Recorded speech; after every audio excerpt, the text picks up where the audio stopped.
Hey everyone, welcome to CLAT point and let's start आज का the Hindu news discussion. काफ़ी कुछ है पढ़ने के लिए, काफ़ी कुछ है सीखने के लिए। बिना समय गवाए बढ़ते हैं आगे, शुरू करते हैं हमारे आज के सेशन को। देखिए, क्लैट 2024 के लिए हमने क्रैश कोर्स हमारा शुरू कर रखा है। 13,999 का ये कोर्स है जिसमें आपके घर पे books, live classes, mock test, personal mentorship सब कुछ मिलने वाला है। अगर आप सिर्फ हमारा मॉक्स चाहते हैं देन 1599 रुपीज़ में 35 plus mocks plus 200 plus sectional test आपको मिल सकता है। आप इन सभी की डिटेल में जानकारी हमारे एप्लीकेशन से ले सकते हैं, जिसकी लिंक आपको डिस्क्रिप्शन में मिल जाएगी। अगर आप एनएलसेट की तैयारी कर रहे हैं then also you can go for our Prarambh batch, उसकी भी डिटेल आपको हमारे ऐप पे मिल जाएगी, तो आप वहाँ से उसकी डिटेल ले सकते हैं। ठीक है, तो चलिए फिर बिना समय गवाए बढ़ेंगे आगे एंड शुरू करते हैं हमारे आज के सेशन को। सबसे पहला देखो जो आज का आर्टिकल है वो है CBI does not require permission to probe pre 2024 cases too, ऐसा सुप्रीम कोर्ट ने कहा है। देखो मैं थोड़ा सा आपको पहले ना बैकग्राउंड दे देता हूँ, फिर हम इस पे आएंगे। देखो ये मामला क्या है, मामला ये है कि सीबीआई को 2014 से पहले अगर किसी सीनियर ऑफिसर के ऊपर करप्शन के चार्जेस लगे हैं, किसी ने केस फाइल मतलब किसी ने कंप्लेन करी है और उसके ऊपर अगर प्रोब स्टार्ट करनी होती थी तो प्रॉपर एक चैनल होता था जिस पे परमिशन लेनी पड़ती थी। ठीक है, देन हुआ क्या कि 2014 में वर्डिक्ट आया और उसके बाद हमारी कोर्ट के वर्डिक्ट के बाद ये हुआ कि भाई परमिशन लेने की ज़रूरत नहीं है। बट ये होने लगा कि यार 2014 से पहले के मामले में जो है परमिशन लेनी पड़ेगी। फिर ये मामला भी चैलेंज हुआ, क्या नाम है उनका, हमारे स्वामी करके जो हैं, दिमाग से देखो ऐसे नाम निकल रहा है, सुब्रमण्यम स्वामी जी का केस था ये। तो उनके केस के बाद ये हुआ कि भाई परमिशन नहीं लेनी पड़ेगी। बट अब ये मामला ये था कि यार फिर जो 2014 से पहले के केसेस थे, 2014 से पहले के केसेस थे, उसमें तो परमिशन लेनी थी, जिस पे केसेस चल रहे थे, ये सारी चीज़ें इस तरीके की बातें आ रही थी। तो ये केस अब सुप्रीम कोर्ट में आया तो सुप्रीम कोर्ट ने बात बोली कि भाई ये जो लॉ था ना, ये वॉइड अब इनिशिएटो था। वॉइड अब इनिशिएटो का मतलब है कि जब बना था तभी खराब था, मतलब ये अनकॉन्स्टिट्यूशनल था। ठीक है, ये लॉ कौन सा था, ये आपका सेक्शन 6 है, सेक्शन 6 है। ठीक, एंड सेक्शन 6 से क्या है, दिल्ली स्पेशल पुलिस एस्टेब्लिशमेंट, ठीक है, DSPE करके जो है उसका सेक्शन 6 से ये कहता था कि परमिशन लेनी पड़ेगी।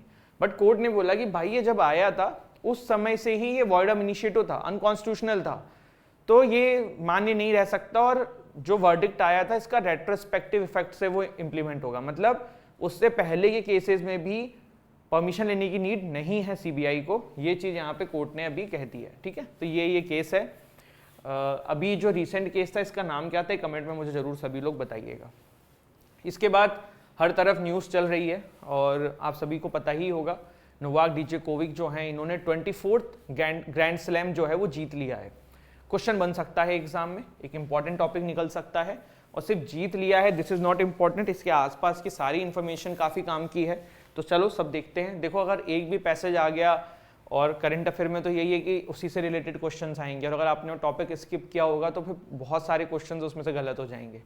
तो ये चीज़ है कि बहुत ज़्यादा कोई टॉपिक स्किप नहीं करना है।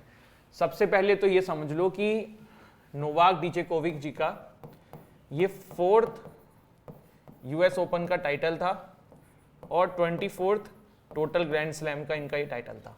मैं फिर से बोल रहा हूँ, नोवाक डिजोकोविक का ये 4th US ओपन का टाइटल था एंड 24th इनका टोटल ग्रैंड स्लैम था। ठीक है, नोवाक डिजोकोविक कहाँ के खिलाड़ी हैं, तो जवाब होगा सर्बिया के। सर्बिया कोसोवो कॉन्फ्लिक्ट हमने पढ़ी थी, ये सब रिलेट ऐसे किया करो, कल को उस पर पैसे जाए यहाँ से रिलेटेड कुछ क्वेश्चन डाल दें, क्या कर लोगे। ठीक है, तो ये किसको इन्होंने हराया है, नोवाक डिजोकोविक ने टाइटल जीता है तो किसी को तो हराया होगा, तो इन्होंने हराया है आपके डेनिल मेडवेडेव। डेनिल मेडवेडेव ये कहाँ के हैं, ये रशिया के खिलाड़ी हैं, रूस के खिलाड़ी हैं। ठीक है, तो अभी हमने क्या समझा, US ओपन में नोवाक डिजोकोविक ने टाइटल जीता है, किसको हराया है, डेनिल जी को हराया जो कि रशिया के खिलाड़ी थे। ठीक है, इसके बाद किस स्टेडियम पे ये हुआ था, तो आर्थर एश स्टेडियम, हार्ड कोर्ट पे US ओपन खेला जाता है। ये मैं आपको वैसे बता दूंगा जो ग्रैंड स्लैम होते हैं ना वो फिक्स होते हैं कि ये वाला ग्रैंड स्लैम ग्रास पे खेला जाएगा, किस पे खेला जाएगा। तो यूएस ओपन जो है वो आपका हार्ड कोर्ट पे खेला जाता है, ठीक है। न्यूयॉर्क में ये आर्थर एश स्टेडियम जो है वो है। यूएस ओपन का ये 143rd एडिशन था। कौन सा था? 143rd। यूएस ओपन का ये 143rd एडिशन था। मार्गरेट कोर्ट जो है उनका रिकॉर्ड इन्होंने बराबर कर लिया है। क्या है? देखो 24 ग्रैंड स्लैम जीतने वाले ये विश्व के दूसरे ही खिलाड़ी बनते हैं। इससे पहले एक ही इंसान ने ये चीज किया था जिसका नाम था मार्गरेट कोर्ट, जो कि ऑस्ट्रेलियन खिलाड़ी थे, ठीक है। तो ये भी हमने समझ लिया, उनके बराबरी कर दी इन्होंने। ये पहले ऐसे मेल खिलाड़ी बनते हैं जिन्होंने एक साल के अंदर 4 जो आपके ग्रैंड स्लैम होते हैं उसमें से 3 जीत लिया है। First male player to win 3 out of 4। इन्होंने कौन कौन से जीते हैं? देखो ये भी आपने अलग अलग टाइम पे हमने किया है। जब इन्होंने ऑस्ट्रेलिया ओपन जीता था, ठीक, फिर इन्होंने फ्रेंच ओपन जीता था, ठीक, और अभी इन्होंने यूएस ओपन जीता है। बताओ विंबलडन किसने जीता था? कमेंट सेक्शन में बताओ विंबलडन इस बार किसने जीता था। क्लियर हो गया इतना सभी को? ठीक है, आगे बढ़ते हैं। इसके बाद देखो ये सारे जिन्होंने जिन्होंने जीते हैं, जैसे सिर्फ मैन सिंगल्स तो होता नहीं है, वुमेन सिंगल्स भी होता है, फिर डबल्स भी होता है, तो ये सारे विनर्स के नाम है। बट मेरा ये मानना है कि ये 2 चीज इंपॉर्टेंट होती है, man singles and women singles. बाकी डबल्स पे क्वेश्चंस कम आते हैं। वुमेन सिंगल्स जीता है कोको गॉफ ने, यूएसए की खिलाड़ियां, आई थिंक ये 19 ईयर्स की हैं। इससे पहले से ये कारनामा सिर्फ सेरेना विलियम्स ने किया था 17 साल की उम्र में, और इन्होंने हराया किसको है? आर्याना सबलिनका को, जो कि बेलारूस की खिलाड़ी है, ठीक है। इसके अलावा तो बाकी आप चाहो तो स्क्रीनशॉट लेके याद कर लेना, वैसे 2 मेन होते हैं। अब हमने देखा कि एटीपी जो पूरा रेगुलेट करती है आपकी टेनिस प्लेयर्स को, जिसका नाम है एसोसिएशन ऑफ टेनिस प्रोफेशनल, जैसे आईसीसी होता है ना क्रिकेट के लिए, वैसे ही एटीपी होता है। इसके करंट सीईओ जो है वो है मासिमो कैलविली, चेयरपर्सन है एंड्रिया गुडेंजी, हेडक्वार्टर है लंदन यूके में। सितंबर 1972 को ये फाउंड हुई थी। इसके अलावा इसमें कुछ काम का है नहीं। US open New York city United states में मोस्टली इसके मैचेस खेले जाते हैं और 1881 से शुरू हुआ था।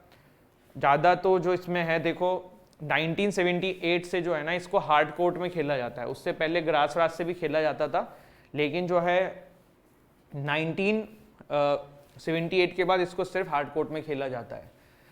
Of the current 4 grand slam tournament, Australia and US जो ओपन होता है ये हार्ड कोर्ट पे होता है। फ्रांस ओपन जो होता है वो आपका जो, 1 मिनट दे दीजिएगा मुझे, just give me a minute. French open जो आपका होता है वो क्ले में होता है, और विंबलडन एंड यूएस ओपन जो है वो आपका हार्ड कोर्ट पे होता है, ठीक है।